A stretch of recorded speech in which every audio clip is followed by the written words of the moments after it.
So you want to put a pasta pot on to boil, so turn it on to high heat. And then you want to add 3 tablespoons of butter into a pot. You can use a large sauce pot or even just like a large pasta pot, doesn't matter, just enough that the sauce is going to fit within the pot. And then you can use salted or unsalted butter, doesn't matter to me anyway. And then you want to put that onto a medium. You can do medium-low heat depending on how often you tend to walk away from your cooking, which I tend to walk away a lot. So I keep it on the lower side to let it just melt slowly. And then we're adding a tablespoon. I do about between 1 and 2. We really like garlic, but this is minced garlic. And then we're just letting the butter melt, and the garlic is going to cook in the melted butter to add a really nice garlic flavor to the sauce. And you just kind of mix it up, let it cook a little bit for maybe 1 or 2 minutes. And then I added the seasonings, which is a half a teaspoon of onion powder, a half a teaspoon of dried basil, a half a teaspoon of dried oregano, and a half a teaspoon of mustard powder into this. And you want to add your seasonings to a fat, and especially if you're using spices, because that will really allow the flavor to get into your sauce.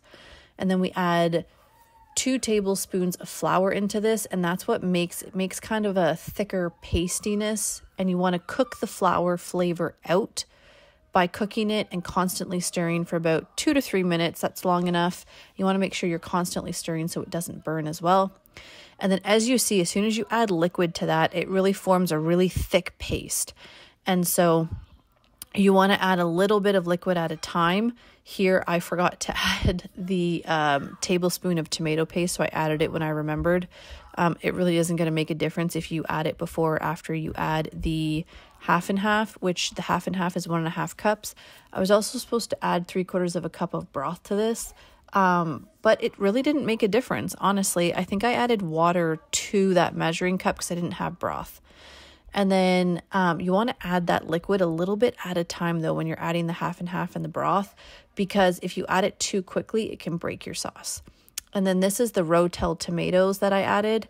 And you want to drain the can, but you can reserve the tomato juice because it can, if you want to thin out your sauce at the end, it's a great way to add some flavorful liquid to thin out your sauce. And then we melted the cream cheese in there. It was 3 tablespoons of cream cheese that we're adding in there, and we turned our temperature down to a medium-low to allow it to melt. Josh was helping me cook the ravioli, and so one thing when you're making pasta, you want to salt your water, and then you want to add your pasta to rotating water. That's just what I've heard Gordon Ramsay say, so I do it, and it works out fairly well every time. And here is my cheeky little helper being a little bit of a bum as he sticks his tongue out and messes with the camera. So I thought I would have fun and add that into the video just because I find it fun cooking with the kids.